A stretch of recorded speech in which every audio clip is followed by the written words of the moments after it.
Well, export sectors across the world have seen significant downturn following COVID-19 outbreak and are as yet showing very slow signs of recovery as governments have been rushing to implement measures to stave off the economic impact of the virus with a key focus on exports. Now, in Sri Lanka, the Ministry of Foreign Relations has been instrumental in assisting the country's export sector in recalibrating their operations to suit the times, with the sector recording a historic decrease by 64% to $277.4 million from $772.57 million in export revenue recorded in April 2009. Now, I've invited to our studios Additional Secretary for Economic Affairs of the Foreign Ministry, Ambassador PM Amza.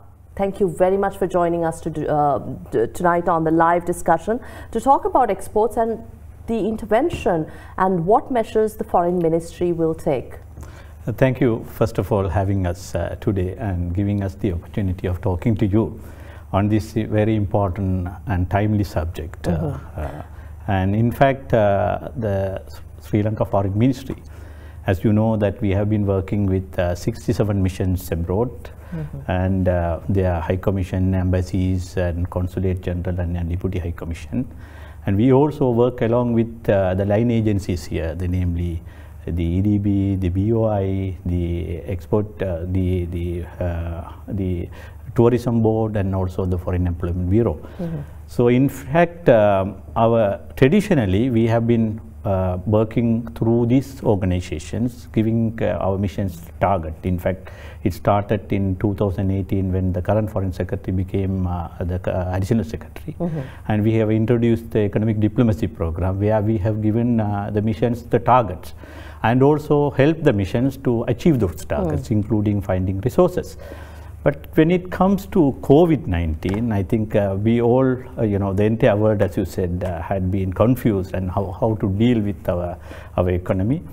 And we, as early as late March, I remember the first communication to our missions went on the 30th of March, the circular number 100, asking our missions to provide details under 5 categories and particularly give them the market updates in their respective accreditation and concurrent accreditation.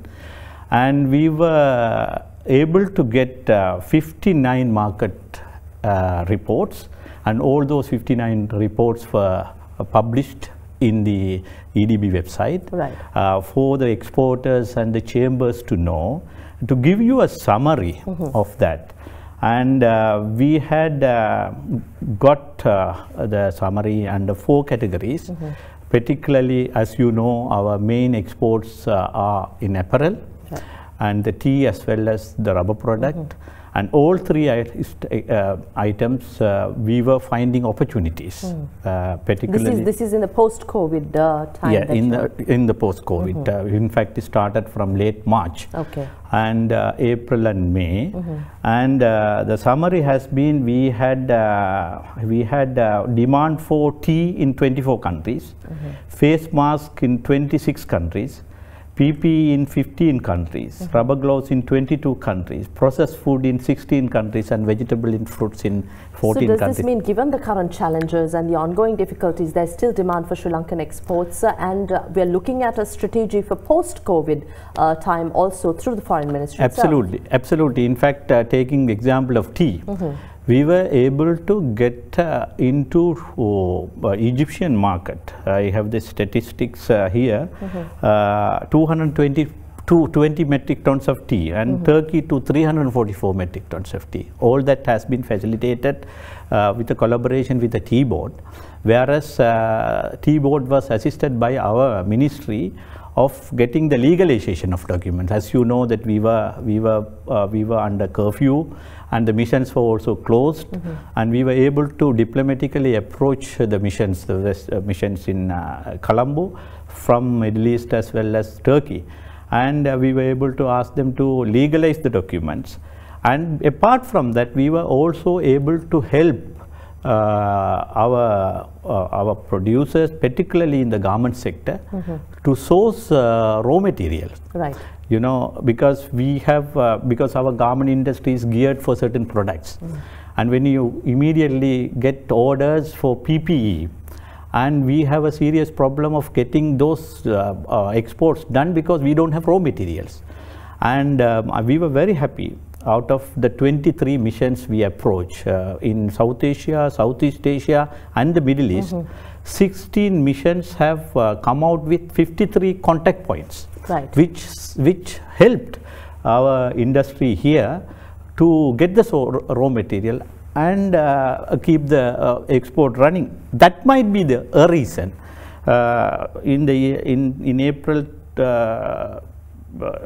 2020, our export was 277 million, and it has shot up to 606 million provisional in May. Right. I think if we continue this trend, there is an absolute opportunity for us to go according to the new set of target, which is what is your new set of targets? New set of target is 10.75 billion, which right, we reduced from the 18.5 billion. But I'm sure, so to achieve this 10.5 billion, we need to have 80 million average a month. But we have already gone to 606 million in May. I think if the trend continues, there is absolute opportunity for us to reach the target which we have set up. But amidst these challenges, Ambassador Amza, that we face currently, there is also a challenge of sustaining the export industry because we face several shocks. What strategies and policies are you looking at? Because you're overseeing this export development side also. Thank you for this question. Apart from this traditional item, we have also now working with EDB, and we have identified 15 sectors, new sectors, ranging from boat building, porcelain items, the BPO, IT products and things like that. And we have now working it with our missions since this target has been done. And we are now concentrating on 5 specific areas where we will be dealing with our mission through webinars on 5 areas, namely boat and shipbuilding, ceramics and porcelain sectors, Ayurveda and herbal sector, electronic and electrical, and coconut. So that's in the pipeline. Out of the 15 sectors that we have identified, we are now identified, we have reason to believe that we can work with these 5 sectors with our missions, selected missions, not all the missions, selected missions, to introduce the new market to the world.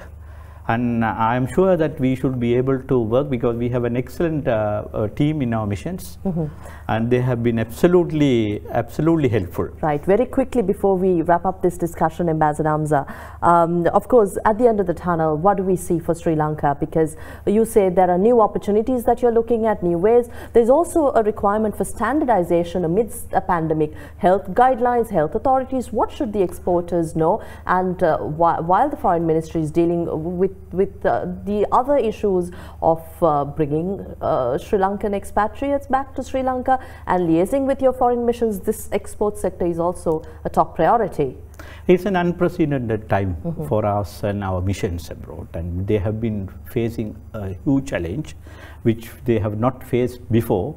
And I'm sure so far my colleagues in the other section of the ministry have been doing a remarkable amount of work in containing and in bringing the Sri Lankans to Sri Lanka.